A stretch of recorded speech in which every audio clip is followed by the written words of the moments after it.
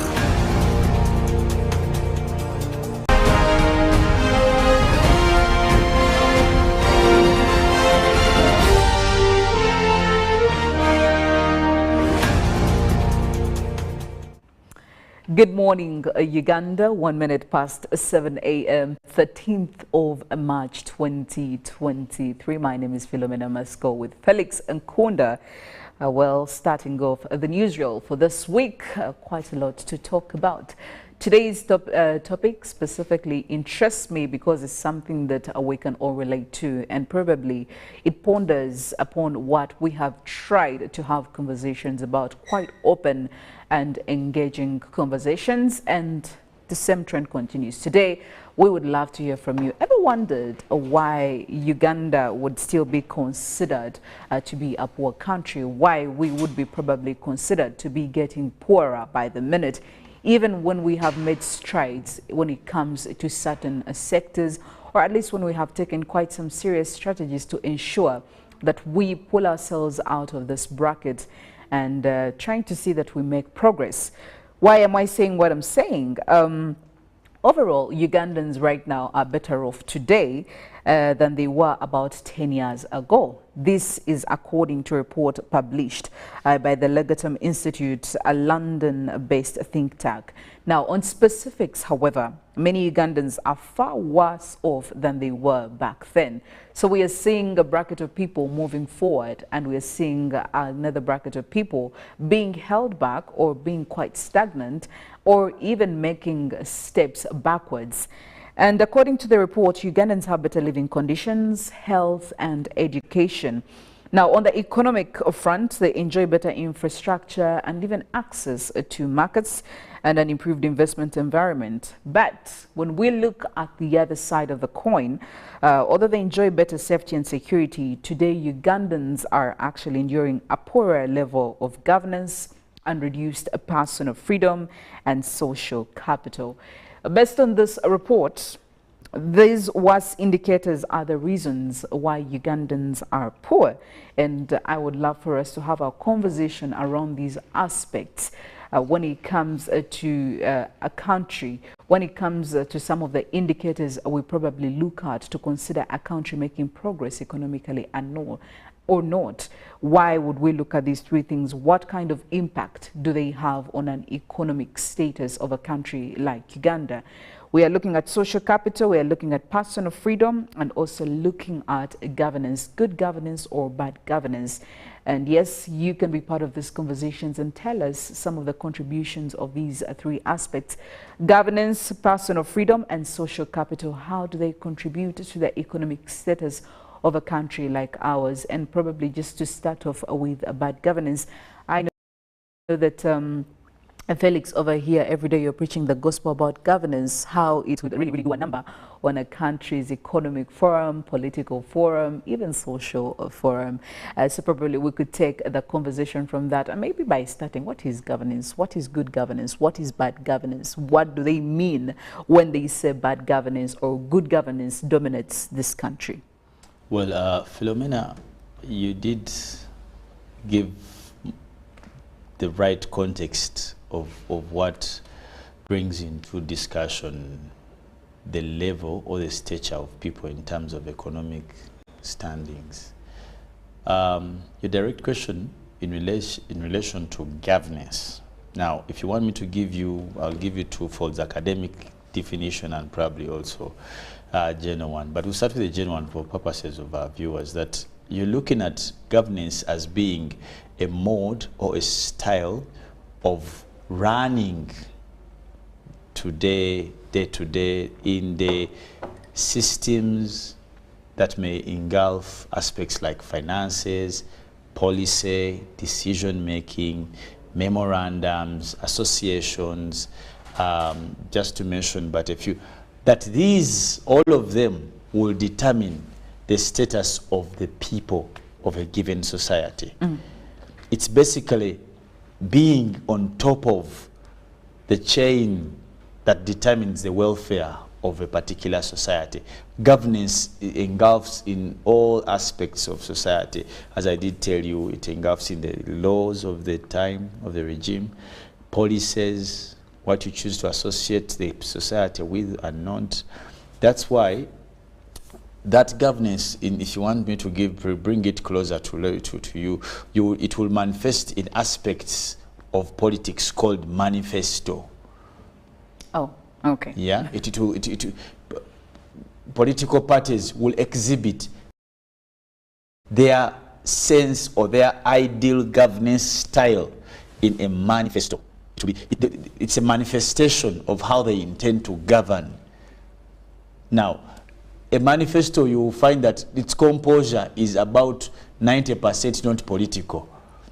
But those small aspects of governance, what plans they have, how they see to execute them in terms of collecting revenues, in terms of dispersing the revenues, which areas do we concentrate on to support other areas, all that is part of governance.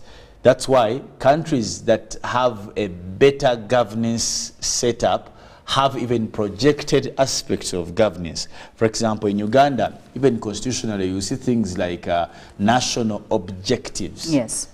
Those are all part and parcel of what shall turn out to be good governance in terms of leadership. Then, of course, you will see countries having aspects like vision. You've heard of the parliament coming out, the government coming out with Vision 2020, 2040, 2030, in relation to specific areas. Sadly, some of them are deceptive. Like you saw the Minister of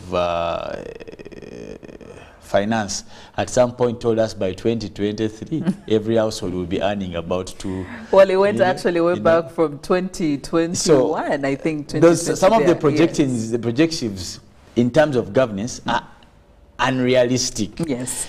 And politically influenced. But if you want to look at purposes of national welfare or socio-economic welfare, these are some of the indicators of good governance. We have a visionary projection that is later on achievable.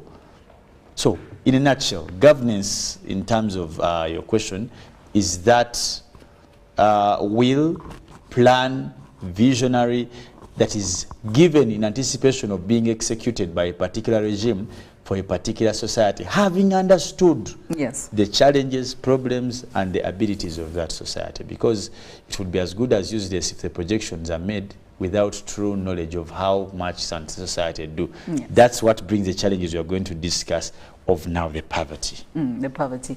Now, when you look at a good governance or bad governance, or governance, the governance style, I mean, whichever way we would want to look at it in Uganda, do you think we have appreciated it enough?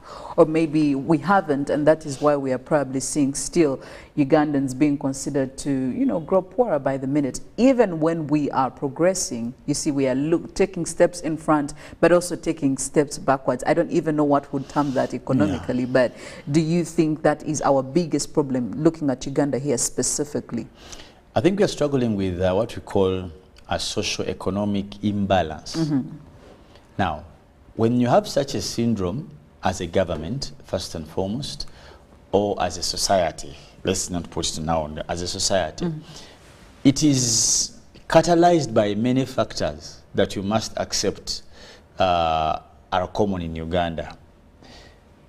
One of the reasons, or one of the ways a country, a state, or a society may disembark from a particular style of life or a way of life is when it gears itself towards particular appreciations that directly answer into the problem. Let me give you a personal, let's bring it to human beings. When you understand, for example, if you know you don't have, let's use the academic system. When you want to be a doctor, the want is not enough. Later on, it must be backed up by a couple of steps taken in the right direction, with the right mindset, with the right focus, with the right support and facilitation to actualize that is in the mind. All right? It's the same thing in terms of governance. When you want Uganda to be a middle income status state, that is an envision that we have.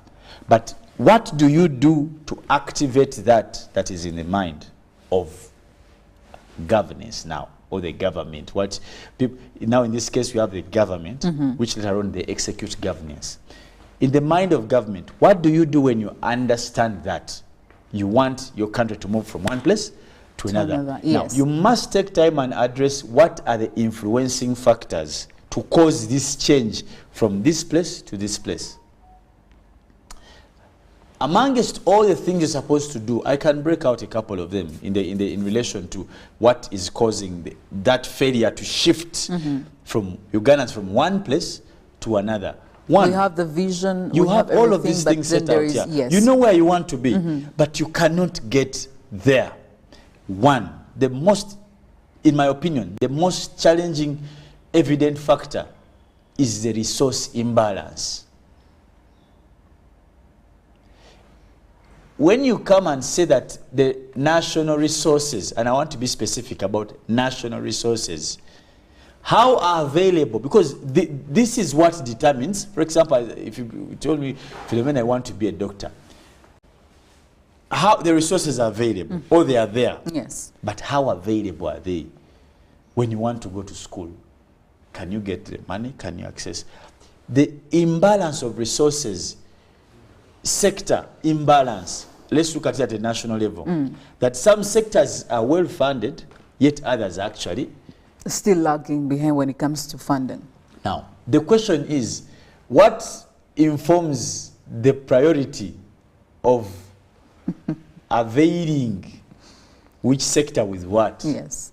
That is also another question that leads to that people staying in abject poverty. That what informs our mind when we are allocating money to A, B, C? What informs us? When you say the military or the Ministry of Defense will take this amount of money, I mean, we have seen the budget allocation. We have seen where the biggest chunks of monies are. Yes, but the question is, what informs that? What should inform how we allocate our money should be the answer to our vision that we already have. Okay? Because we said you want to. If the father is taking the money, if out of the budget of a family, the man takes 80% to the bar and only leaves 20% for you to scramble to cater for all the other things, shall we have a doctor in the home? That's the other question. Now, what informs our priority in terms of allocation of resources? When you get the money and you say, Parliament, all members of Parliament should buy new cars at 200 million each. Yes. What informs that? Every Parliament that comes in. You get the point? Yes. How does that directly link us into our vision? Because that is happening vis-a-vis how many numbers of people would be doctors who can't afford Makerere and other universities that teach medicine. You get the point. Our decision, what informs where we put our efforts? Are we still, that is now governance. Yes. When you come to the imbalance or the unfair, and for me I call it unfair because it is not directed. The second one, the pure lack of a national compressed vision where we have everyone running their direction. Yes. You have every part of society running their own direction. Now, you don't have a common place of meeting. Why do I say this? And I can exemplify this. For example, when you go to study, and I want to use education, and I'll tell you why I choose to use education for most of these examples. When you go to study Philomena, I don't know, when you realized you wanted to do this kind of work, at what point you realized I decided to focus on it? Well, actually, lucky for me from childhood. Great. What happens with most of the children today who go into school? Yes. They go into school as a routine part of life. Because they know that is a stage in life that you have to go through. It is going to be compared very soon to menstruation for women. Like yes. You have to just it's happen. As good, it's a yeah. cycle. Yes. You get the point. The failure to define a common place for the country in terms of academics, because between you and me, you cannot speak about good governance and poverty and miss to talk about the kind of education we have. Because that determines the livelihood of people and how they will turn up and be swallowed up by the economy. That is another challenge. The third one, the effect of the political effect. How does politics influence socio-economic welfare? That's a question we have continuously failed to answer. How does politics... I feel it's a question that leaves us in the gray zone. Yeah, it's never black or white. You're trying to... you don't know where. Yes, you don't know where to place it, because but you know it has a contributory factor. Directly, by the way. But the question is how. That how part we have failed to answer. Because yet what should be done is known. The legal regime, the policies, financing, lobbying, monitoring and evaluation, apprehension, all these things. When you come out, when the schools come out and they say, no child should return to school without zero balance. Now, where is the politics to strike a balance to such? That's the question. Is the politics helping in terms of political governance? How does political governance assist such challenges? When they come out and the KCCA says we are going to chase all vendors off the road, that is a source of income. What is the political relationship towards that? Okay? How does politics influence infrastructure development later on to turn into ability of people to earn? There's a direct relationship between politics, and that's why I'll say this, that most of the countries that have been able to supersede beyond the boundaries or the curtailments of poverty have used political leadership or political styles, various, to see that happen. Yes. Talk about the enforcement against abuse of power. We have seen various cases in this country where a Philomena takes money that is meant to assist more than 1 million people. Money that goes to one individual. Now, that is politics versus socio-economic welfare. Politics versus. Yet the reverse should be the truth, that politics should support. It should be actually, if it is the most important influencer of good socio-economic welfare. Yet today, there is the word versus instead of assisting. Yes. Now, politicians, then we ask a question, what is the role of politicians, not politics? Now let's go direct individually. What is the role of politicians in socio-economic growth or socio-economic welfare, growth of the same. Shouldn't they What be the can they- people that push the agenda, that specific Absolutely, agenda? because they're the ones who draw the agenda. Yes. The agenda is drawn by political individuals, let alone who gather in parties or associations. Now, if they cannot turn what they think, the manifestos or promises or whatever, into actualization, then they are the biggest causes of what we are talking about. Because the assumption here is that they're representing, so they know exactly what we need. And that is why they're in places where they are, in positions that they are holding. You know, politics cannot escape being victimized for this.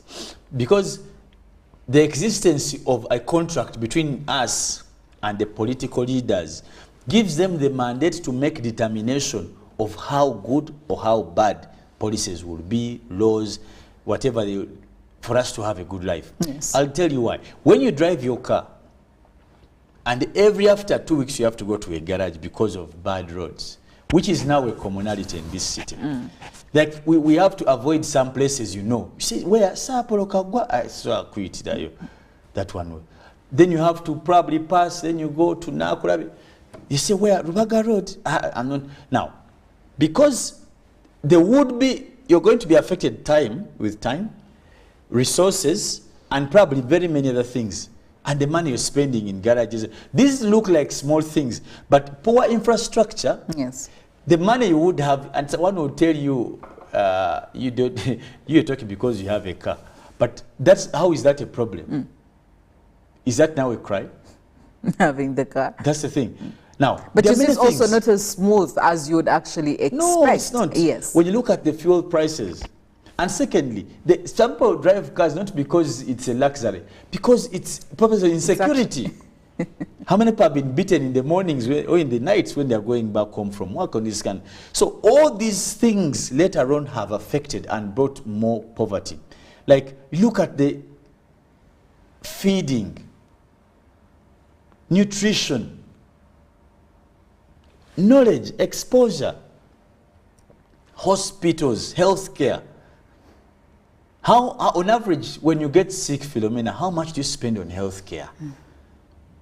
For our brothers, for our parents, most of us who are God has blessed with elderly parents, Yes. you know how hefty the bills for some of them which have challenges of health.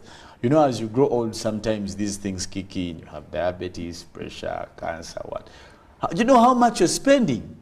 Now, the money that would have probably built or assisted, taken your friends, because now there are families we know who are in a great contestation whether to take children back to school or to treat Mzee who is sick. What do you do in such a situation, Philomena? Well, now, that's what you are talking about.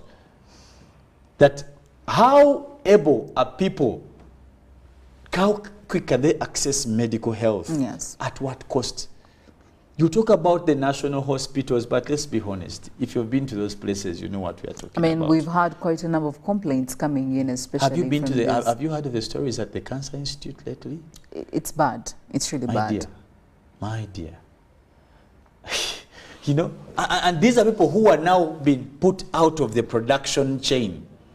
Some of them were farmers, some of them were all of them.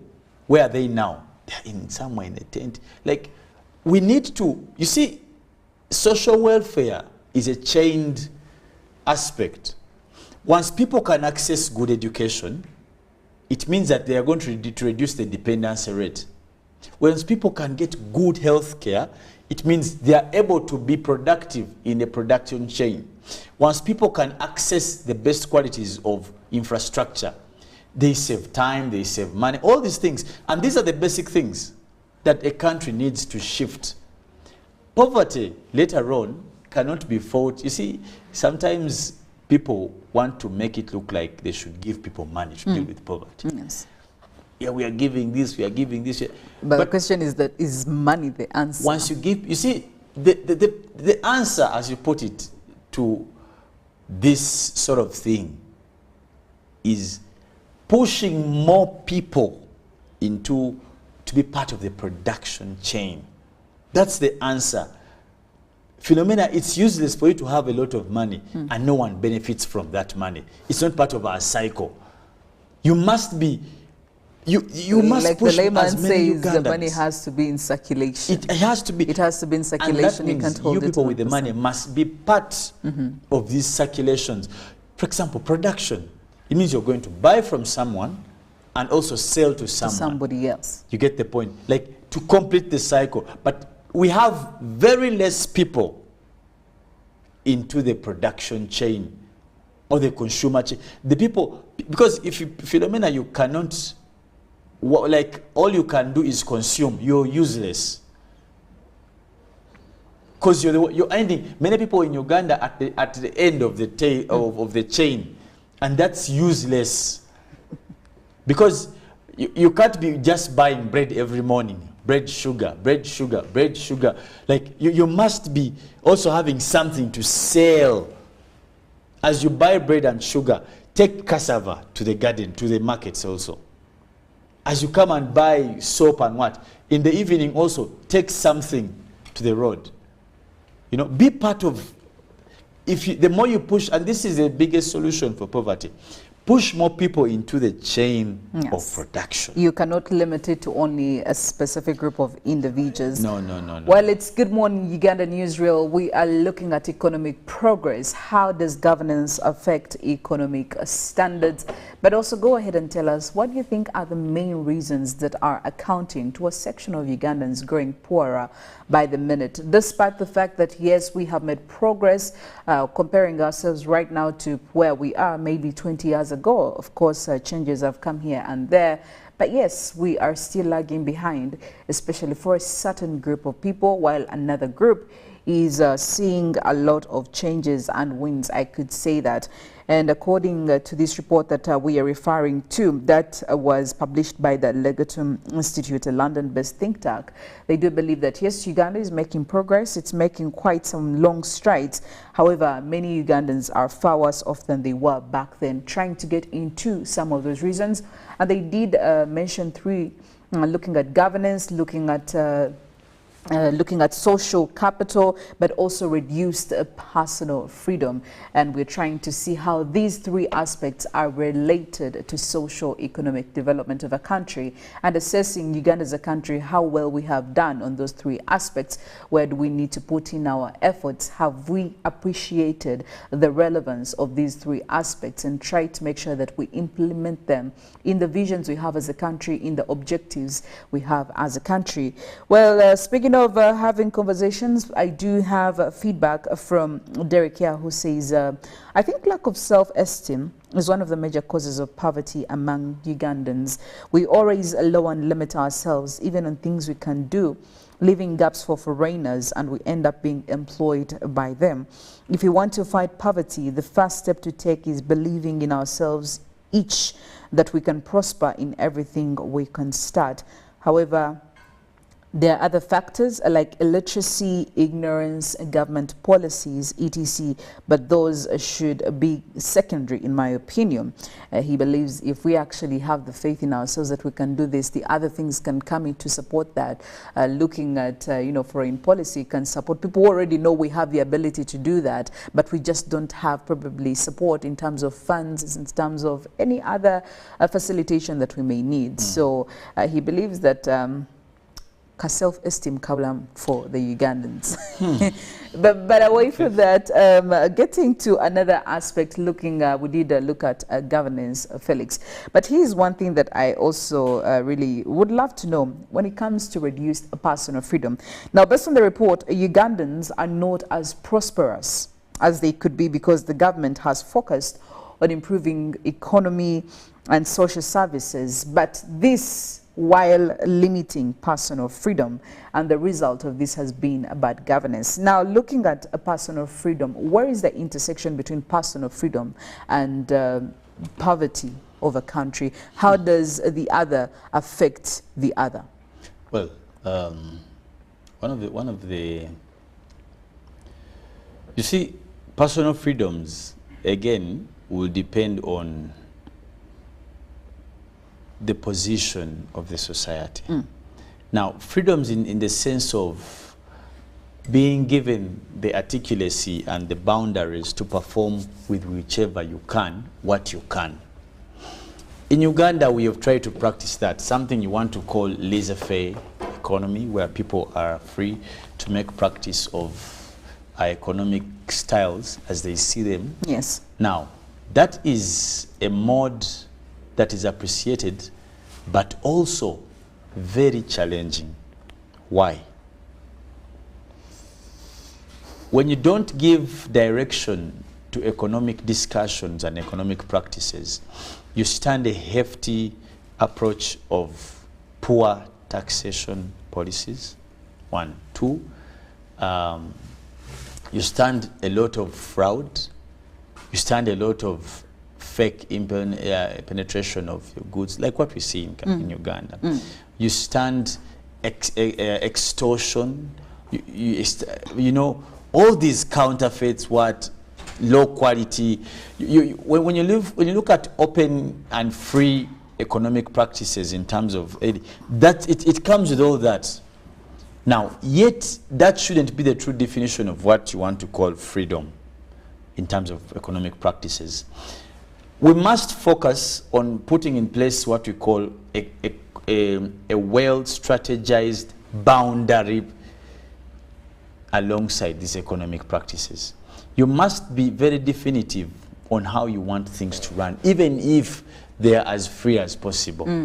For example, in Uganda, you put in place institutions like the Bureau of Standards, it's the UNBS or something. Yes, like the Uganda that. National Bureau of Standards. Now, those are some of the checks you put in. When you open and put these freedoms, you must put in that these institutions, that they must be able to curtail standards. Secondly, you must put in what we call consumer protection institutions, more consumer protection institutions. Because you've opened, the intention of the people in practice, you don't know.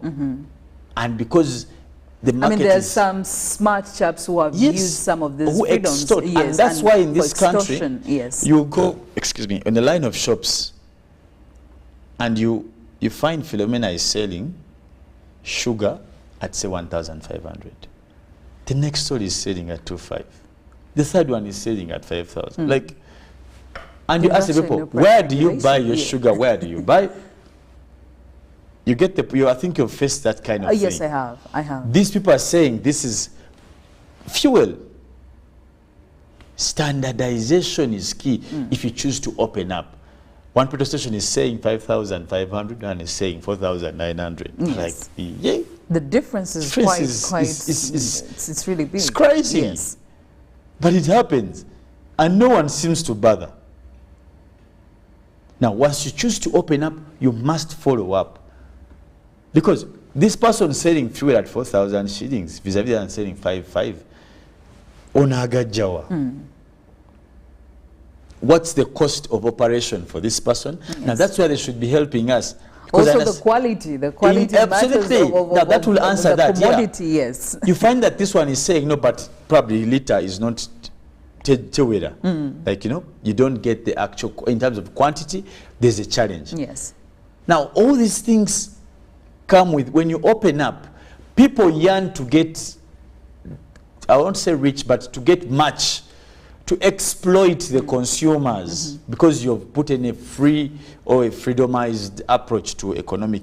Now, that means government must work equally hard to appreciate standardization of some of all these sectors. In the absence of that, you're going to get to a position where you're going to give room for the people in business or in transactions to have some sort of abuse against the consumers. Yes. Now, that brings into failure to have available commodities and affordable. Go to the service sector. You'll go to a place, one restaurant, they'll sell you water at 10,000. When you go to a shop, the water is 500. Now, how do you cater for this 9,500? You get the lack of standardized approach, because that's then an incumbence of government to protect the consumers. And Because, not I just mean, from standards, but yes. also exorbitant The prices and being exploited overly by the exploitation, people. Yes. exactly. Now that means that people's purchasing power is going to be limited. That even if Philomena wanted to buy meat, probably in the area you stay in, you have to walk to a abattoir somewhere. Yes. You see people here scrambling on Saturday here down near Portobello Road. But they come from their homes in Nigeria. They say, me, I'll buy meat there because there probably it's 12,000. But when you go to a butchery, it's about 15 or 17. Yes. And that is given the areas. When you go to buy tomatoes along Naria, tomatoes in Naria, probably I've heard the most bizarre comments about. So that's the thing. You go to the market there, yes, or to along the road people are selling. They will tell you, I'm selling 10 tomatoes at about 5,000. Yes.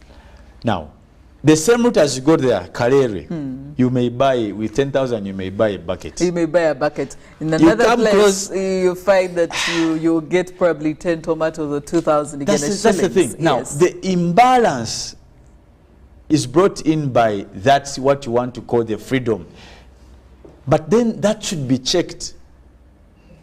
Because it makes it hard for consumers. Not everyone who uses the Naria road is a rich person. And even if someone was rich, they're not supposed to be exploited. It doesn't give you reason to exploit them. It doesn't give you the leeway to do that. There's nothing wrong with being rich. I don't know why people have a problem with the rich people. I feel like being considered richer in Uganda is a crime. It's a crime. There is a price you have to pay for it. If and it comes from different corners. Like when you stop and you're driving and you're purchasing something, you first be judged by the fact that you're driving. You're driving, yes. It doesn't even matter what kind of car when you're driving. When you put on a suit like mine and you want to try and find a price of something, you try it on the markets.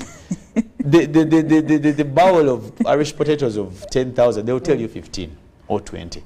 Now, that must be protected against by government. The standardization. Where is UNBS in that? Because that's part of the standardization we are talking about. Like, this all freedom, the laissez-faire, the open economic transaction markets and what, have also affected and brought into that. Like, exploitation, it comes with it.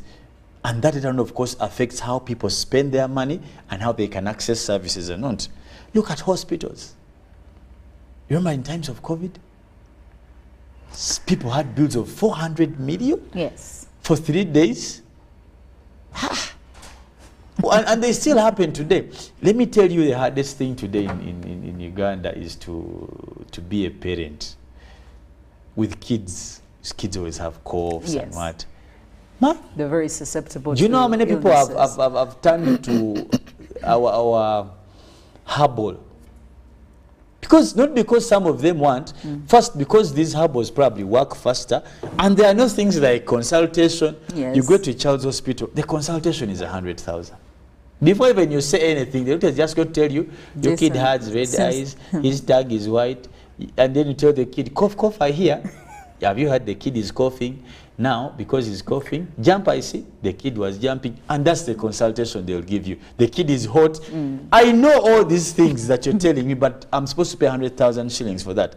Then, when you go to another hospital, someone will tell you 50, 20. Like, professional standards are lacking. All right?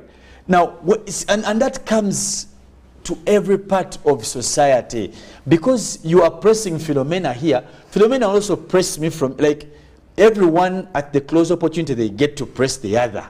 They'll squeeze them well. Yes. There is need to compensate for you must standardize. Lost to somebody else. That's the problem. Yes, and that's why when continuous. When Philomena comes to the market to sell her potatoes, she'll say, even when I go to hospitals, the doctors charge me 100,000 for consultation. You get the point? When it comes to medicine, the medicine, and this is the funny thing, the price you buy medicine in one hospital, the next door hospital could be less or ×2.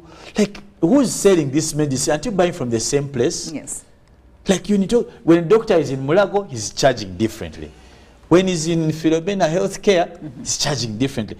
Do you change the brains when you shift from the public hospital to a private practice? Like, it's all a mess. When you come to legal practitioners, They're just stealing people left, right, center. People can't afford legal services. Standardization now, is very professional key. Yes. commodity service standardization. But also regulation is very necessary. Absolutely, yes. to protect the consumers.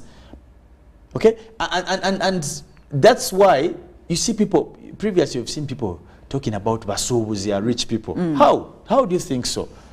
They get things, you buy a cup at 100 shillings, maybe from China or elsewhere. It gets in Uganda at about, let's say tax and what, at about 500. And you sell the cup 50,000. Like, this is abnormal. So and then standardization, when comes that's the thing. Taxes, it becomes a whole standardization must be one of the tools to remedy poverty. Poverty, because it is more painful that people pay a lot or spend a lot on the most essential aspects of life. Talk about schools. Philomena, today to take a child to school, you'll sell. Yeah, you know, a child in nursery, the smallest a school can pay, the smallest is 600. And that is like a community thing, where you have teachers who drum in the morning, poko poko poko, faimba tento, we are the dog, you know, calling kick, you know, all that. Then that, and from 600 you can go up to 10 million in this country. Paying for a child to do doodling and play in sand, 10 million.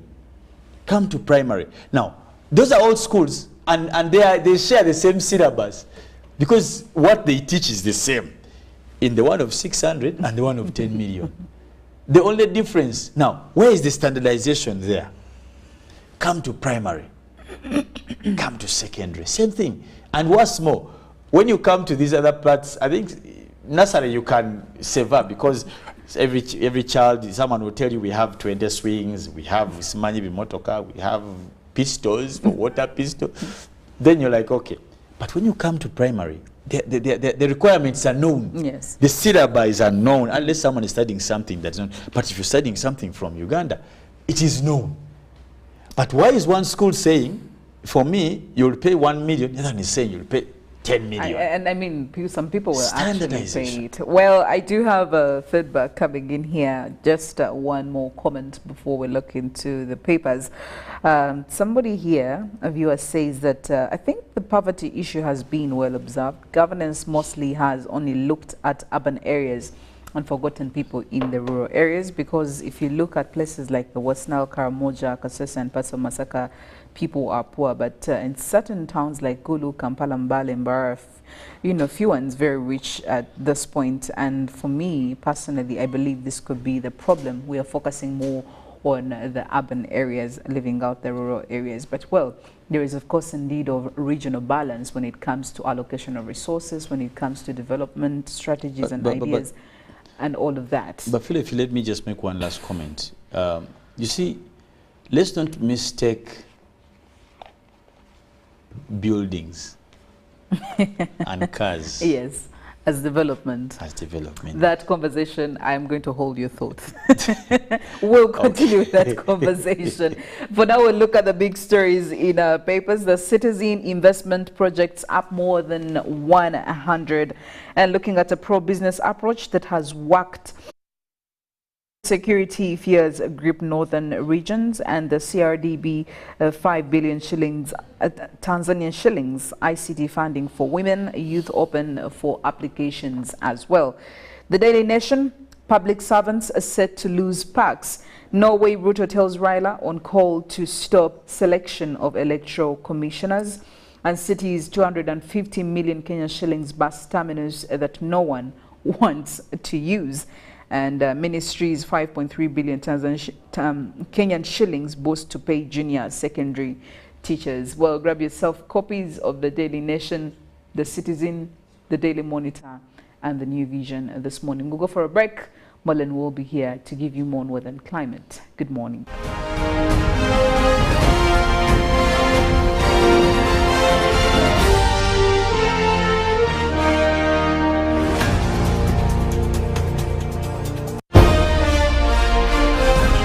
Live from UBC Studios in Kampala.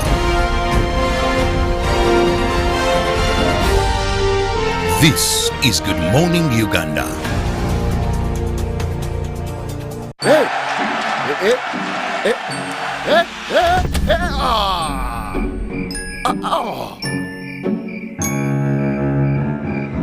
Paying your bills the old way. Let's go. Just need to buy some power. Paying your bills with the My Airtel app. Bro, there's a line. You have the power in your pocket. The power to instantly pay your bills hassle-free. Unlock that power with the My Airtel app. Visit the App Store or Google Play now. Oh, you're back. The Uganda Water and Environment Week is back. Join us as we deliver value internally and externally by promoting a multinational integrated approach that links all sectors of water and environment, and also explore and deliberate on the water and environment resources to climate resilience. The week commemorates 3 sector days of World Water Day, World Forestry Day, and World Meteorological Day. The Uganda Water and Environment Week will take place from 12th to 17th March 2023 at the Ministry of Water and Environment headquarters in Luzira, under the theme Water and Environment for Climate Resilient Development. Uganda Water and Environment Week is organized by Ministry of Water and Environment through the Water Resources Institute with support from development partners.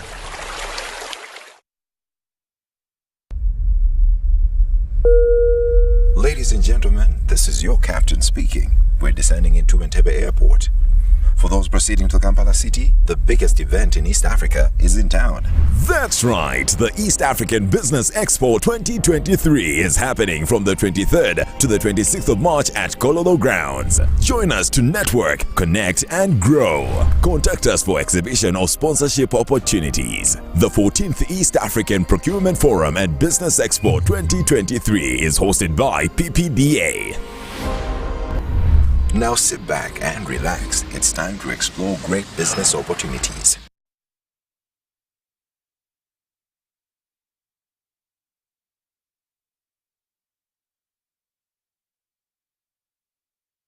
A logical, deeper conversation. How many teachers in Uganda did you consult? But there's a mistake we are making. Which is good? Which is good? Which is good? Which is good? We went to this school, we ran it to Western, we ran it to Northern, we ran it, then you come. Isn't that an achievement? Objective and non-partisan. Honorable Minister, there were a number of points. I want to start with you. Straight from the hearts of open-minded men and women. Money tends to move faster at night.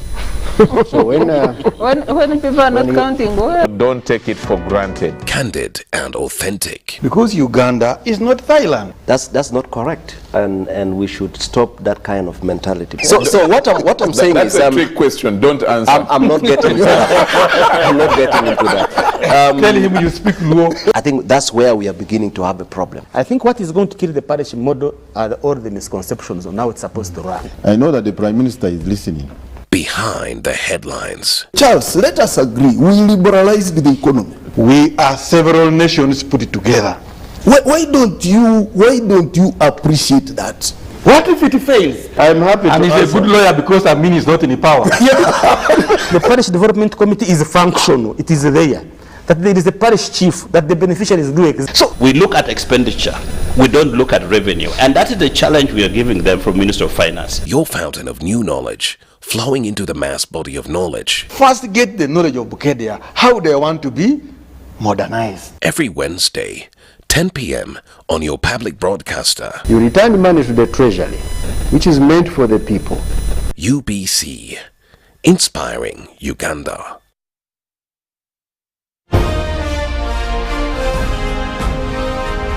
Live from UBC Studios in Kampala. This is Good Morning Uganda.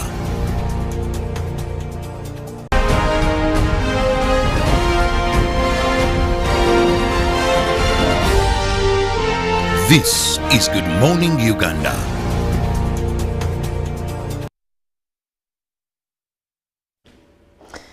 Welcome back. It is Good Morning Uganda. My name is Molen Kenyana. Right now, I want to take you into the roads to look at the traffic across some of our roads. We'll be heading in from areas, if you're joining into the Kampala-Jinja Highway, that is from the areas of Nakawa. We're looking at quite some intense traffic building up as you come in from areas of Nakawa. You're looking at Spear Motors right there. That is Musaja Lumba Road. That looks to be quite intense in terms of traffic. That is as you head into the Kampala-Jinja Highway. We're looking at Newport Bell Road as well, which is indicating quite some intense traffic, indicated by those orange and red colors right there. And that is as you head into Lugogo. That is where we're seeing traffic starting to, clear up a bit. We see green lines now coming across. But also more to that, we look at more traffic again clearing. That is from Lugogo as you head onto the traffic lights right there. And that is where we see at least a bit of clearance. Access Road, if you're coming in from the other side of Zambia, if you're coming in from areas of Chivuli, you do have intense traffic building up as you join into Access Road. That is one you might need to be aware of. Again, also Mukwano Road, that is the down road out of Access Road, does seem like it has intense traffic for this morning. But then again, away from that, right from the traffic lights, Jinja Road into Kampala Road, that seems to be quite okay this morning. You're looking at green lines indicating quite clear traffic over there. But then the upper side, we're also looking at Yusufure. That looks to be quite clear in terms of traffic. That is as you join into Nile Avenue. That is also a good traffic right there. It is moving. You do have a little bit at the roundabout, but that also clears as you leave the roundabout, so indicating that we could probably be looking at quite light traffic over there. Kampala Road continues to be light in terms of traffic, and also that goes all the way as you join into that is Bombo Road, where you start to see a little bit of traffic building up right from the square. You do have traffic building up, indicated by the red lines over there. Also this morning, we want to take a look at the weather situation over Uganda. We'll be tapping in from our satellites. We're looking at more cloudy systems starting to build up across the islands of Lake Victoria. That is only bringing clouds for now across most areas within Kampala. We're looking at Entebbe. We do have a few clouds that are also starting to get intense across southwestern Uganda. That is towards areas of Kisolo, Kabale. We could be looking at a bit of rains later as the day progresses. We also do have a cloudy situation across northwestern Uganda and parts of Gulu Padel, looking like we could be having rains for this morning, and that will actually be bringing in quite a relief. That area has also continuously been dry. We're looking at a sunny morning for much of Uganda. That takes in the Karamoja region, eastern Uganda, parts of central, western, as well as that is the Lake Victoria Basin. So we're working up to mostly a mix of clouds and sunshine. We'll be looking at our forecast for this morning that is coming in from the Uganda National Meteorological Authority. Also see how we're faring in terms of numbers. We see that at least down, that indicates that our onset for the rainy season is here, and that is helping to take temperatures down. Looking at the central parts of northern Uganda, we're forecasting isolated showers. Those will be coming in later as the morning progresses. We're also looking at a pleasant 26 degrees for this morning. And that is the central parts of Lake Victoria Basin, Mukono, Kampala, Entebbe and Wakiso. We are forecasting sunny intervals. That is across several places, and also starting off with a pleasant 26 degrees. We're looking at the eastern side of Central, Wero, Wobulenzi, Bururi, Nakaseke. We do have Nakasongola in that category as well. Starting off with a mix of clouds and sunshine, and temperatures will be quite warm at 26 degrees. And looking at the eastern parts of the country, we do expect a development of wet weather conditions later as the morning progresses. That system will be crossing over into the afternoon. We're looking at a warm 26 for now, and temperatures will remain equally low even as we head into the afternoon. The eastern side of Lake Victoria, Tororo, Busia, Iganga and Jinja, we're forecasting a mix of clouds and sunshine. Also looking at a pleasant morning to start off for today. And Mount Elgon Highlands, Mbale, Bududa, Buko and Sironko, we're forecasting rains. Those will also be coming in later as the morning progresses, crossing over into the afternoon, starting off quite chilly at 23 degrees. We do expect that we might get into the mid-20s later in the afternoon. Southwestern Uganda, also forecasting rains, and that will be across several places starting off this morning, and also that system is likely to cross over into the afternoon, so also temperatures are likely to remain equally low for much of today over there. The western side of Lake Victoria, Masaka, Kalisi, Zimbabwe, Rakai, also starting off quite clear and sunny. We'll have a mixture of cloudy conditions as the morning progresses, starting off with a pleasant 26 degrees centigrade over there. We do expect that much more of those conditions will also be developing later on as the month continues. We are looking at more rainy conditions still expected across Uganda for this month, as well as April and May. We'll be giving daily updates on that.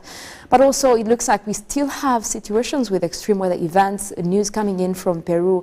We're looking at another cyclone again hitting the area, and this has been quite destructive. And of a few hours ago, they are reporting a lot of damages coming in from the cyclone that is across Peru. So far, we know that 6 people have died from this cyclone, and a lot of property being damaged. Power lines are cut off, and we know that this has been a result of torrential rains that have also caused damages to hundreds of homes and major disruptions in the northern area of this Latin American country, according to local authorities. Now, we know that there has also been emergency situations, emergency details on ground to bring relief. That is after Cyclone Yaku did hit the area, and according to the national meteorological agencies, they are looking at more of these extreme weather events likely to happen, because they are also looking at more rains coming through for this month,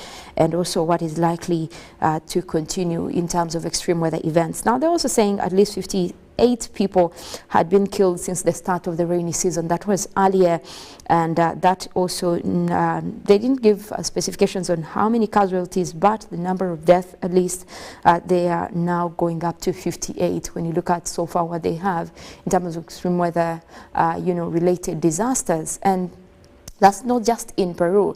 Just last week, we did see a tropical cyclone, that is Freddy, increasing and intensifying across the Indian Ocean. This has already brought a lot of disruptions across Madagascar. Now, that is the part of Africa that continues to be, engaged in more developments in terms of cyclones. Now, this is now forecast to actually cause more damages for the second time. We have to remember that at the beginning of the month, we also did have the same cyclone make landfall across Madagascar. It just did redevelop and now has already caused disruptions after it made landfall on Sunday. What we do know right now is that one person has died from this cyclone, and of course we know that more of the damages are coming in terms of infrastructure that is across areas of Madagascar as well as Mozambique.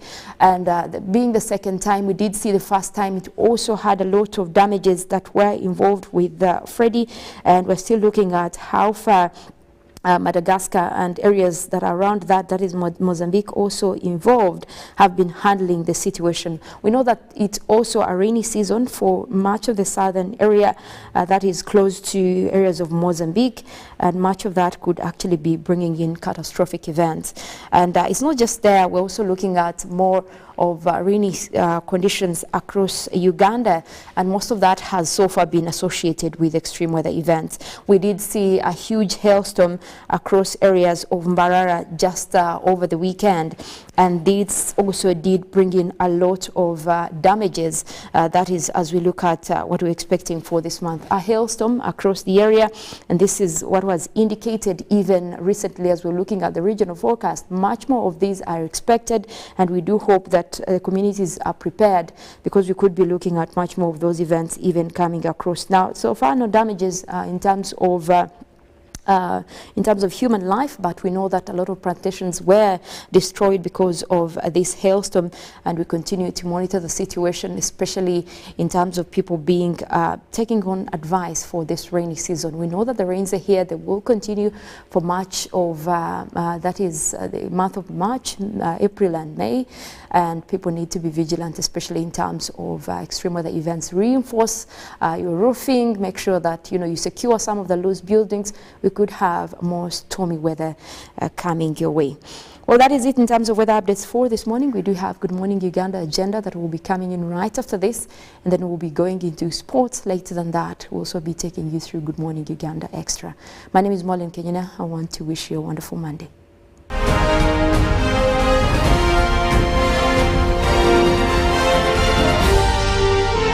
This is Good Morning Uganda. Pick of the day on UBC.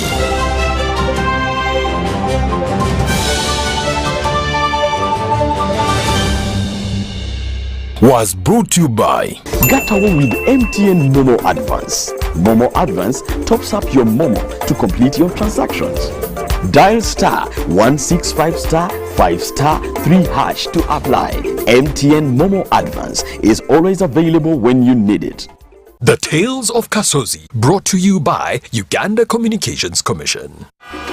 Hello? Hello? This is Kasozi. How can I help you? Hey, Kasozi, my brother. Long time. We last met when we were at campus. It's been a while, but you are the person I'm looking for. Campus? Really? Hey, you don't remember me?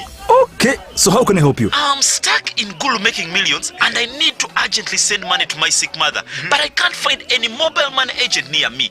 I've sent the money to your phone, as you can see the message. It might take a few minutes to come through, but I urgently need you to send the money to my mother. Let me send you her number, and you send it to her chap. My friend, I'm afraid your mom is going to die. What? Because I don't know you, I never went to campus, and I'm also in Gulu. So can we meet at CPS, we talk about it? Stay tuned for what Kasozi does next. Tofera, refrain from unnecessary engagement with strangers over the phone. This message is powered by the Uganda Communications Commission.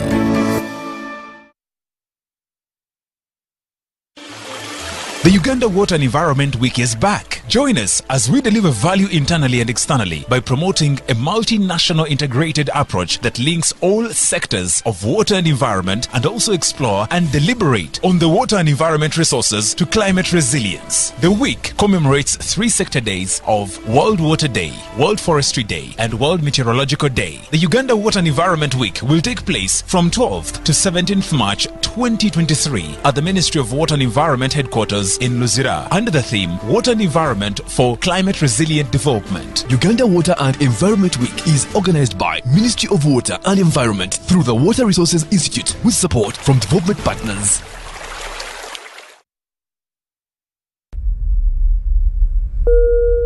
Ladies and gentlemen, this is your captain speaking. We're descending into Entebbe Airport. For those proceeding to Kampala City, the biggest event in East Africa is in town. That's right, the East African Business Expo 2023 is happening from the 23rd to the 26th of March at Kololo Grounds. Join us to network, connect, and grow. Contact us for exhibition or sponsorship opportunities. The 14th East African Procurement Forum and Business Expo 2023 is hosted by PPBA. Now sit back and relax. It's time to explore great business opportunities.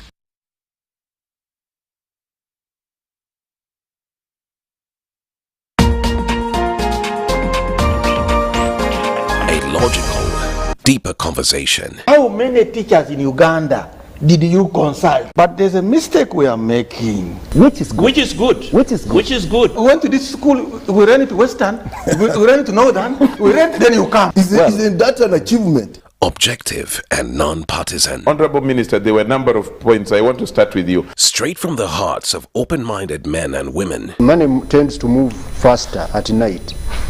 So when people are not counting, don't take it for granted. Candid and authentic. Because Uganda is not Thailand. That's not correct, and we should stop that kind of mentality. So what I'm saying that's is a trick question. Don't answer. I'm not getting into that. I'm not getting into that. Tell him you speak Luo. I think that's where we are beginning to have a problem. I think what is going to kill the parish model are all the misconceptions on how it's supposed to run. I know that the Prime Minister is listening. Behind the headlines. Charles, let us agree. We liberalized the economy. We are several nations put together. Why don't you appreciate that? What if it fails? I'm happy and to he's a good lawyer because Amin is not in power. The parish development committee is functional. It is there. That there is a parish chief, that the beneficiaries do exist. So we look at expenditure, we don't look at revenue, and that is the challenge we are giving them from Minister of Finance. Your fountain of new knowledge, flowing into the mass body of knowledge. First get the knowledge of Bukedia, how they want to be modernized. Every Wednesday, 10 p.m. on your public broadcaster. You return money to the treasury, which is meant for the people. UBC, inspiring Uganda.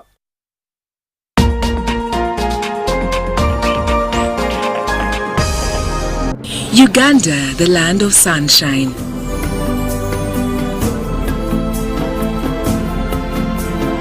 Breathtaking, stunning sights, incredibly extensive large greenery.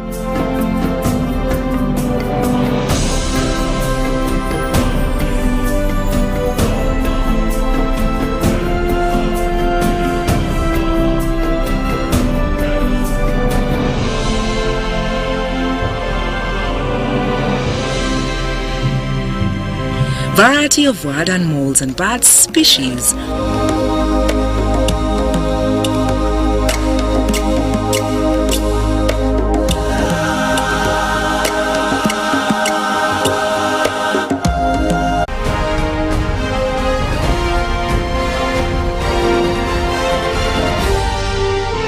This is Good Morning Uganda.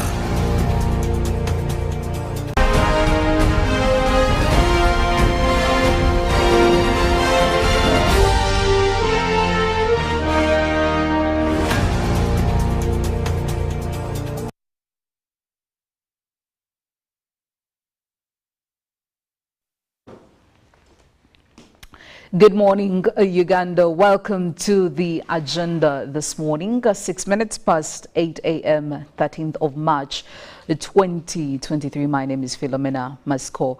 And yes, it's a Monday, a fresh new week starts today. Well, in this very special segment, I am joined by the two gentlemen, that is Robert Echirabo Nyonyitono and Felix Nkunda, here talking about what is happening when it comes to the Anti-Homosexuality Bill 2023. What is the progress? What does this mean? How can it affect you as a Ugandan? But also very many questions have been thrown towards this bill 2023, obviously, from the common Ugandan.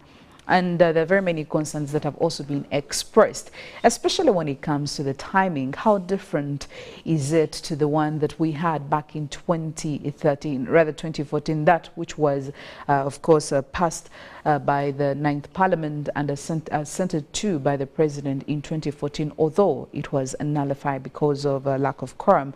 But also looking at some of the recommendations that were given by a couple of people, but also looking at the punishment that definitely could be given to the people who are falling or who are called falling victims of this, or culprits, but also who is concerned in all of this, who should pay attention and who shouldn't. Well, all of those questions obviously we'll be discussing right here on Good Morning Uganda agenda.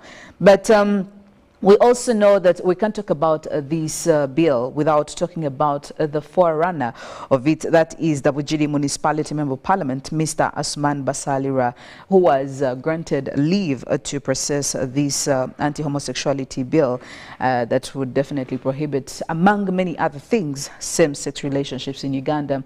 And finally, he proved it and presented it to Parliament, and very many parliamentarians or legislators were actually in support of it. Now, what is the plan? What's the way forward? Well, get onto the conversation bus this morning. Get onto our social media. Make use of our Twitter, #UBCGMU, and also the WhatsApp platform number 0709 602 592. Well, gentlemen, I don't know, maybe I should start with Robert here. I'm sure you, among many other people, probably have very many questions about it, but I do know surely that you stand with Basalirwa on this case. Please tell me why you stand with this gentleman before we actually start to unpack the real issues.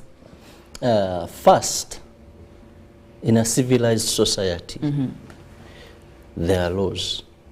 And these are not just jungle laws or cultural norms, but those that have been passed by Parliament and can therefore be enforced by the state instruments. Yes. Now, if you want to remedy anything in a civilized society and in modern day, you need a law.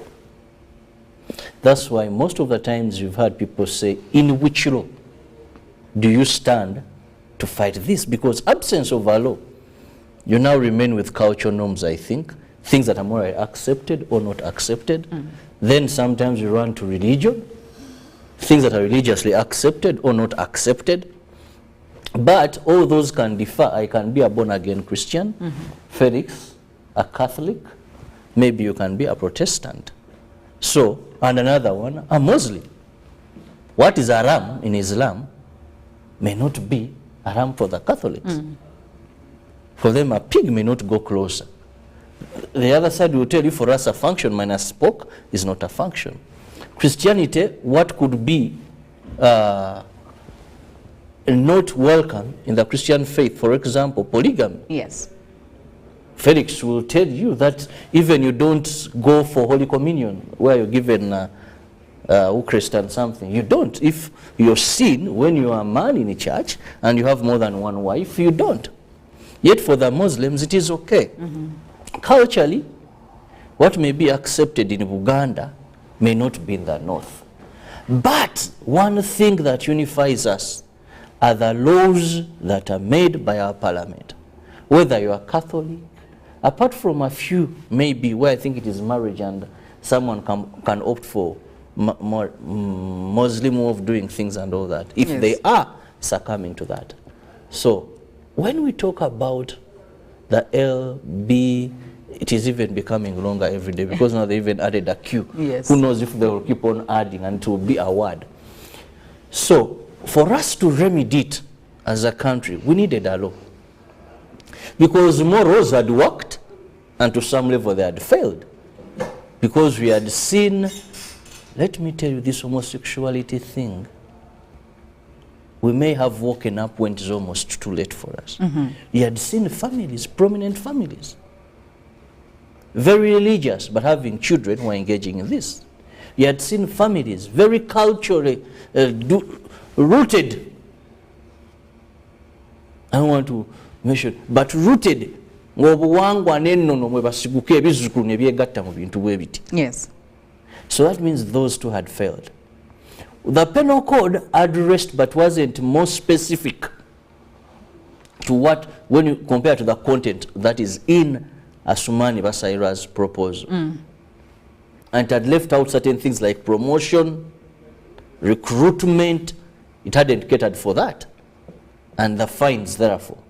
So, Honorable Asumani Basalirwa, many politicians had talked about this, but they had not saw it fitting for us to come up with a law that when we discover that the NGO Robert Chirabo is running is indirectly sponsoring gay activities, promoting this, or even recruiting, this is the punishment. Give us 100 or enter 5 years imprisonment.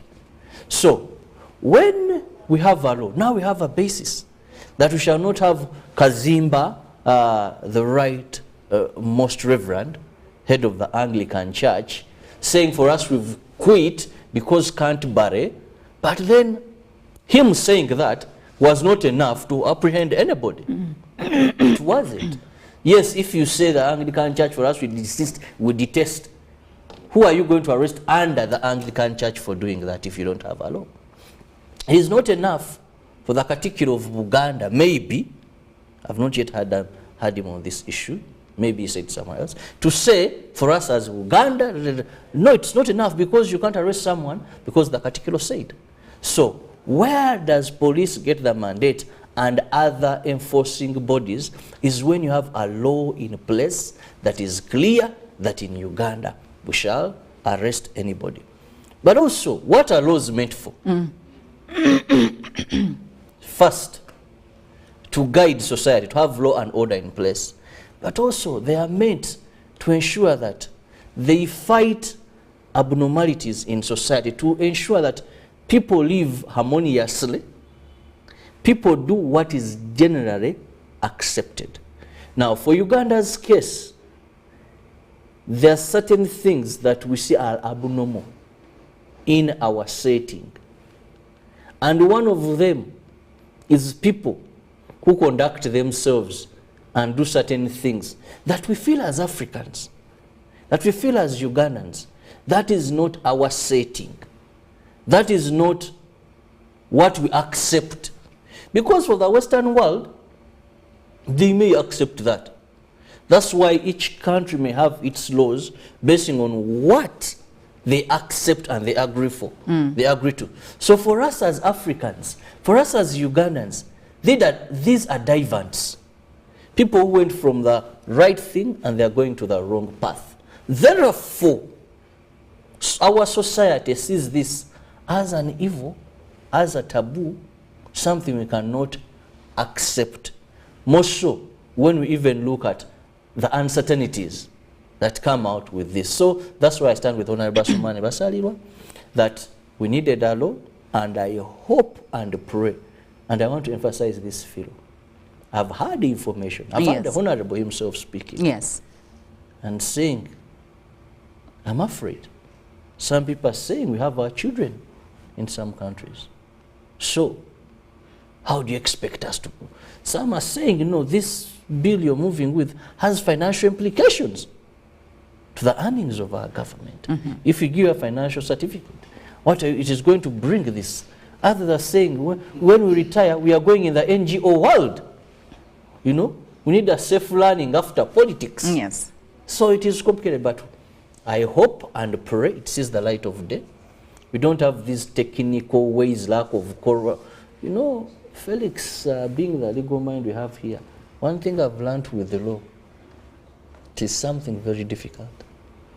That at any point someone can find some technicality to challenge certain things. Yes, the technicalities are always there. Because in 2014, it seemed a done deal in the 9th Parliament. Only late after some time, some people jubilating and celebrating, congratulating His Excellency. Then I think, was it Andrew Mwenda? And among about 3 people who went to court, and then we had lack of quorum on that day. Ask myself, by the time this law was passed, did they notice that there was lack of quorum? Well, according to the proposed anti-homosexuality bill 2023, there are several prescriptions that are written in there. In fact, you're looking at life imprisonment for persons who will be found guilty of homosexuality, aggravated homosexuality, and persons who attempt to commit homosexuality. We have those found guilty of homosexuality, aggravated homosexuality, and the persons who have attempted to commit homosexuality. And also, according to the Honorable Member Basalirwa, states that his bill proposes a 7-year jail term for people who aid and abet homosexuality. Now, here we are looking at people who conspire to engage in the act, and also those found to be procuring homosexuality. So, of course, there is a fear that promoters of the lesbian, gay, bisexual, and transgender, queer, and another diversity community in the country are heavily financed. These are some of the reasons he actually fronts. But there's been a notion, Felix, that this could be an emotional bill. Okay, coming in, of course, from the Member of Parliament. And in fact, this notion has been expanded to all the members of Parliament who are in support of this bill. I would really love to know, why would this be considered an emotional bill? Also, does that really have an effect? Because now the bigger the bigger stance we are looking at is our culture, what we believe in as a country, our morality, what does it advocate for? Do you believe that this could be an emotional, emotional bill, or does the timing come in handy for it to be, looked into? Yes. Well, challenging yet true is matters you may not avoid discussing when it comes to this particular bill because of its uniqueness. Aspects like timing are key. One of the political leaders has termed it as diversionary. Yes. You can imagine. The question is diversionary from what? Is also... Which again also says quite a lot. if there is need to divert from something. From what? Yes.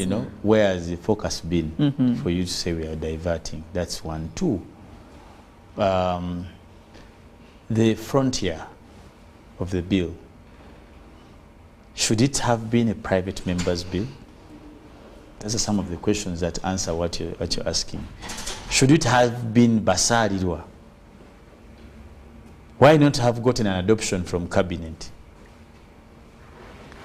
That's another question. Because having preferred to take leave of parliament and prepare and bring it back, later on, that should have been an adoption by cabinet to also foster the same. 3, how far can the bill go? Yes. To become law? 4, haven't we been there before? Aren't we at the same roundabout? Yes.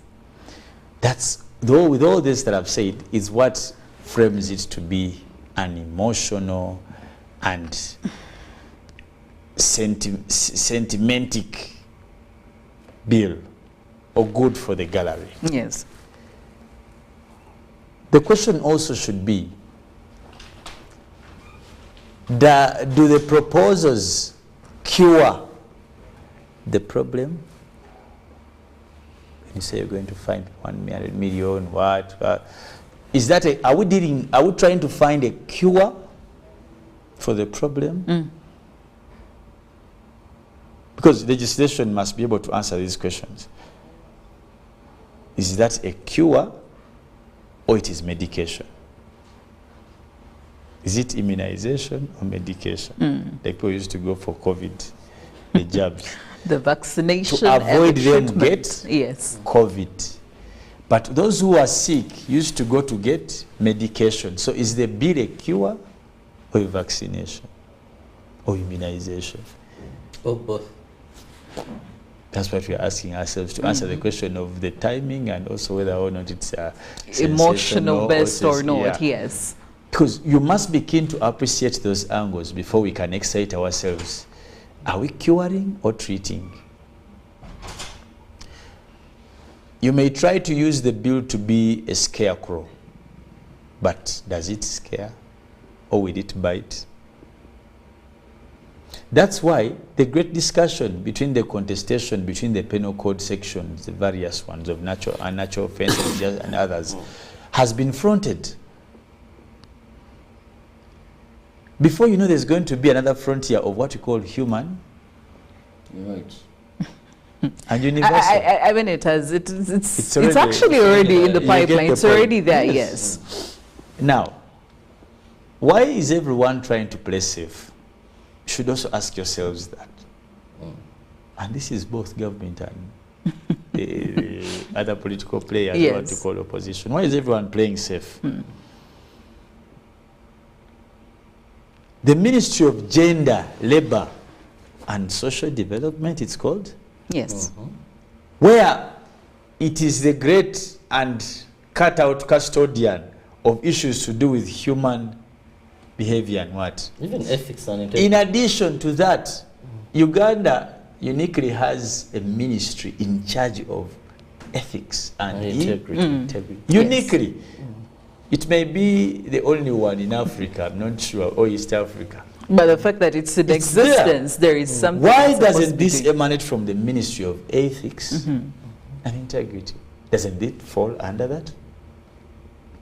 Why is everyone playing safe when it comes to this? In fact, if you hear the words of Honorable Asumani Basarele, very, very sober man, he says that he tries to build confidence in people. Don't fear about these things of visas you've had. Why are you saying that? Yes. That means that is a problem. Because indeed it is. Now, is it an emotional bill? How long have we stayed with this vice? When did you first know about gay practices in Uganda, Robert? When I was in school, about how long 15 years back. Philomena, when did you first hear of these cases? I was actually still in school. But I think, would we say the magnitude is now? No, no. It's because this is the right time the discussion has been chosen to be had. It's just a matter of choice. We have chosen to have this discussion now. We have just chosen. That's, you've talked about 20 years, 15, 20 years ago. But Felix, those days, it was very hard to see someone coming out openly and confessing their gay. It was very hard What's to meet the difference? a gay couple in a restaurant. No, but did we acknowledge that it was there? But the question is, what's the difference? Okay, yeah. Maybe it At was the end so of the hidden day, underground. the practice is there. He told you, this is known. There are families that are known. There are political leaders we know. And their families. But the big question then, and even I know the question that challenges even all of them, is the scientific relationship between this practice and human beings. Is there a scientific relationship? That's been the argument. Yes. Which His Excellency answered. He said His Excellency gave his opinion. I don't want to call on to his or even discuss what he said, because there are other researchers, and we must not be framed or close our eyes to the realities painfully. Now that's the problem. When you talk like that, people will say this man is supporting. They don't want to hear the discussion. Yes. I've been a victim to that one time. I was addressing a constitutional lecture at one of the lawyers' dinners, and my angle was in terms of rights. That there's an argument that will fall there directly, and will succeed, because we are yet to discover a scientific relationship between these acts. Shouldn't we bother to find out? Because the first question I asked Philomena and Robert, if you're keen to keep it in mind as we discuss, is this a cure? Are we immunizing or we are curing? Curing means people already sick. Does the law cure or immunize? Same question. Shouldn't we be, because this thing you're talking about 15 years, Robert, Philomena, 15, 10, what? This thing has been here for more than 50 years. If you're keen to read into some of these persecutions you hear, they have a connotation to homosexuality. It matters. Go in various kingdoms here. We have just chosen to awaken our thoughts about it lately, because probably we have lacked. You see, that's the problem. When I have heard the most right honorable Kazimba Mugabe, and he was honest, such a gentleman of his caliber. He was honest. Said, if we choose to go this way, we must also choose to find ways of survival. This is what everyone is. Whenever I talk about this homosexuality, the first thing that comes to people's mouth, survival.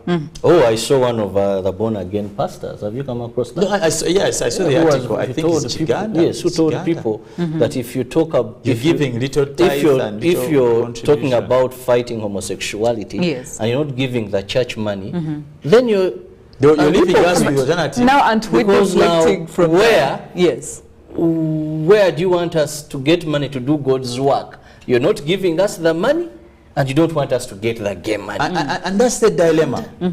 That's what I'm saying. What are we trading here? Are we trading our morals? You know, one will ask you, what are morals? In this case, if you want to discuss morality, what are morals? Things that are genuinely accepted, by a particular society that have been in practice for a given time and become binding. Now, the question is, that's why I asked you, how long ago have you known this vice? This vice has been available in our societies. Sadly, because of our hypocrisy, we have chosen to hide it because it has been in our own courts. Chirabo, I can't talk about Chirabo. Now, we are only discussing it because it is far from us. That's good. It's about Philomena, not my son. Like the Bible says, before you want to pick that is in your brother's eye, how clean are your eyes? Why do you think some institutions have chosen silence? You know, I can predict and tell you that the Asuma Basari bill, private members bill for that matter, may not go far. The spirit is heated, but the body can't move. The body cannot move. The body of Uganda cannot move. That whole halabaru, debacle, and crankan of saying that quorum, that is the most loose approach to a national matter. The president in his capacity, Philomena and Robert, has more than 1 million advisors when it comes to some of these things. That's true. That you can't sit here and depict the state, the sovereign of the state, to have fallen short of understanding by signing a law that did have quorum. With the advisory of the Attorney General, the Solicitor General, and the various lawyers that sit around him. The soul is heated, the body is stuck. The soul has failed to move the body painfully. We are at the same roundabout. This homosexuality thing is bigger than what we think. This thing has made bishops marry people. This thing, and that's the power of sin. In fact, if you're to go theologically, if some of us who love the Bible, the only sin that God gave the punishment expressly in the Bible could be that. I can stand to be corrected. I'm not the alpha of the word of God. But in my own understanding, the only sin that God gave direct punishment, God never said that when you lie, I'll do this. When you steal, I'll do this. He just gave the command, said, do not, do not, do not. But when it came to Sodom, he was clear. If you do this, I will bring the whole city down. He was express about that practice. So, and the unfolding of this practice is bigger than the conversation we have in this country. Because livelihoods depend. If a man of God, in quotes, comes out to say, you're leaving us with an option to take this money because you don't give, what are you in for? It says quite a lot. You get the point? Yes. It's already penetrated. That's deeper than what we think. While we're on that, there is one Ugandan journalist famously known here, and I saw he was being crucified over a couple of statements he made. In fact, like what you said, Felix, at the start, how people have actually misinterpreted. They're so emotional about it. They don't want to listen. Like even the comprehension was a bit complicated, and I think you're probably in support of it or not. I feel like it's the same thing that happened to one of the journalists, and he actually said that Uganda has a sex crime problem, okay? And gays are just easy scapegoats. He didn't exactly say he was supporting this, but he says we need to look at the bigger picture of all this. And his question, actually, his only issue here was that there is a need for us to analyze, okay? Not moralize the problem, but analyze the problem. And in fact, he was speaking this in context of Ugandan issues. And he was making even reference to some of the reports that have been, issued out by the Uganda police force. And in fact, he was going way back, showing, according to some data, showing that, yes, we do have sex crime problems on our hands in the last 3 years, making reference to 2020, 2021, and 2022, showing how some Ugandans that have fallen victims of these sex crimes. His issue was, why don't we look at this as a very big and general problem, not only curtailing it to homosexuality, but why don't we use it also as a way to address the sex crime? And this is where really, Robert, I would love to hear from you. Do you think that, yes, we've given attention as we should, and probably it's still even lacking, we still need to give more attention to that, but also looking at the other side of the coin, the whole sex crimes here in Uganda. Every other day we are looking at reports here between me, you and Robert. Every other day we are looking through these reports and talking about statistics. But why can't we also give the same attention to that? Because I do believe these are two things we need to give a balanced, attention to, especially in the Ugandan context. And then again, making reference to how this journalist was being crucified, but personally, I believe that he was looking at it from a bigger perspective, not undermining or downplaying the kind of effect homosexuality has on our culture, on our norms and all that. But how about also the other sex crimes that may not really have anything to do with homosexuality, but still we are having victims? Well, that is a very good side to look at these things.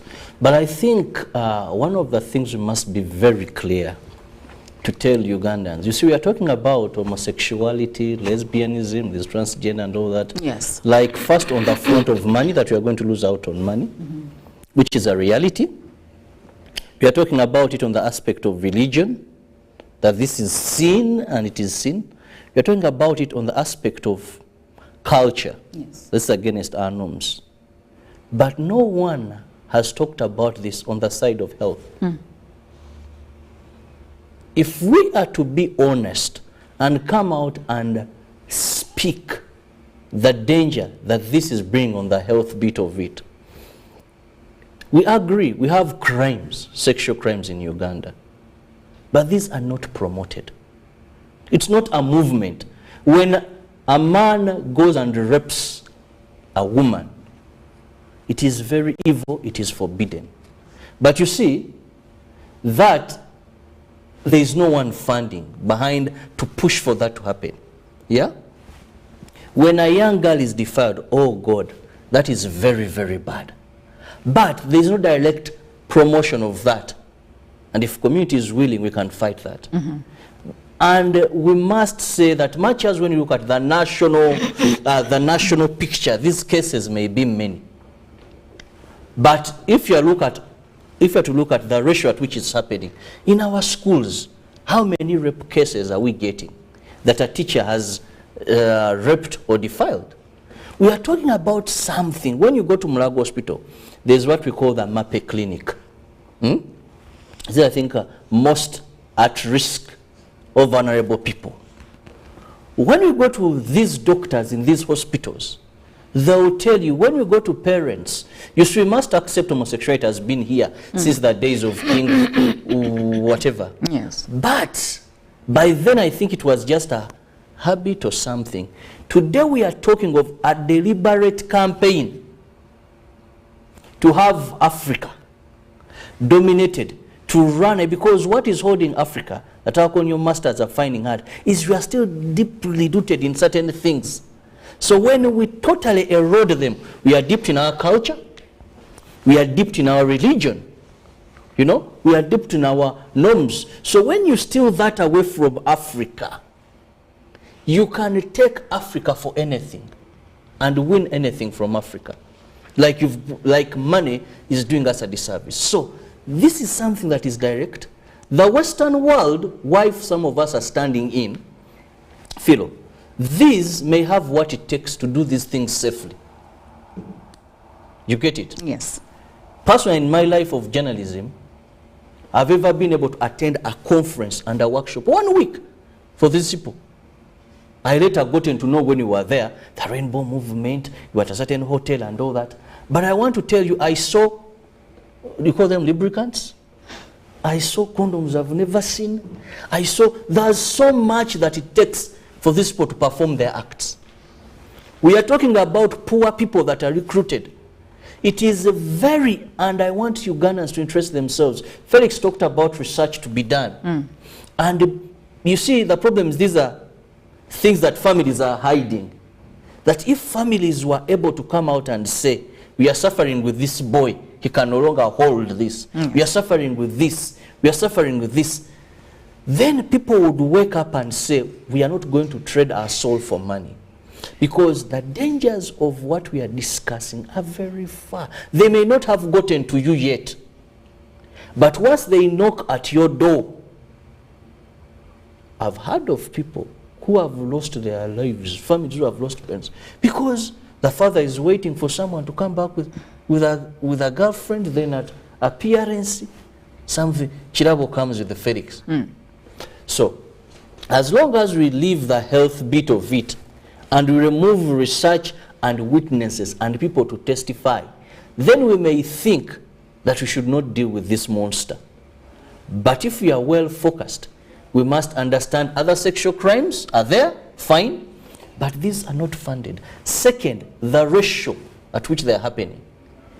Today, 2023, if we are to go back 15 years back, the rate at which these acts were happening is not the same. I've never seen someone coming up and saying, for us we recruit, we offer this, we offer that, you know? Yes. And these things were in hiding. The problem has overgrown that no longer fits in our courts.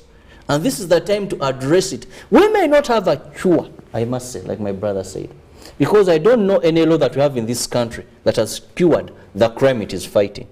Don't you have against murder? Don't people murder today? Don't you have against corruption? We have 17 laws or plus and 12 institutions fighting corruption. So I don't know a law that totally, but this is what a law does. It can deter to a certain extent, it can reduce, but we can never say, I don't know any country where there is a law and that law stopped that crime from happening. All I know, if effectively implemented and there is a will, it reduces. We may stop seeing people who are coming up openly and saying, for me, I'm a gay. You see, you people are gay, people are born gay. You see, you people are gay, things they don't, these issues that your rectum, your what will have problems, they don't happen. You can approach me and we show you. By the way, being a gay is very sweet.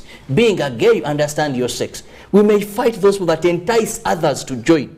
We may fight these non-government organizations that find poor youth very vulnerable, and they tell them, well, when you spread this gospel, we may fight churches, because I speak on something I know. We may fight churches where a person comes and says, I want to stand with your ministry. I want to fund this, I want to fund this, but we also need these youth to take this gospel. Because a person who once I'm identified that I'm doing this, and the young generation will know that what you're taking me into has, much as their good is promised, yes, has this disadvantage. I've seen young girls today, all over social media, crying. When I was told to join this, they were going to give me this, they are going to give me this. Now I joined, I've spoiled my image in the media, and I'm seeing nothing. So the law will help if it sees the light of day. And for me, I call upon Ugandans. What we are discussing today may seem far away from you. But if we leave the society, if we leave things to be as they are, it is just at your door knocking, it is going to enter, and you reap the pain of taking this young boy, taking this young girl to treatment that is very expensive, some where he or she may never recover. Well, the proposed anti-homosexuality bill 2023, Uganda, of course, presents this, and there are very many, concerns that have been raised through this. But of course, we are yet to see the implementation of this. Indeed, according to the honorable member, he said, well, if Parliament really is in agreement with this, eventually we'll leave the work now to government to make sure that this is implemented. The question is, how far shall we go with this bill? Shall it work? Will it address the issues that we are trying to fight? Or the real bigger problem? Is this the real answer to that?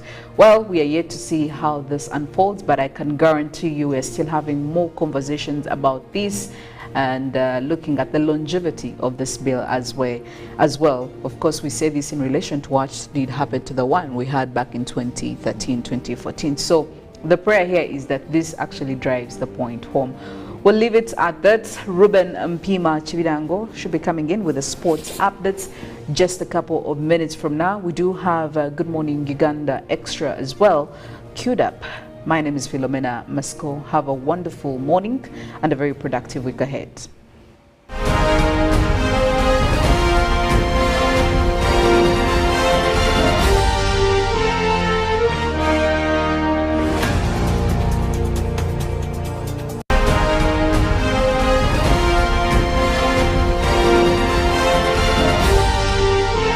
This is Good Morning Uganda.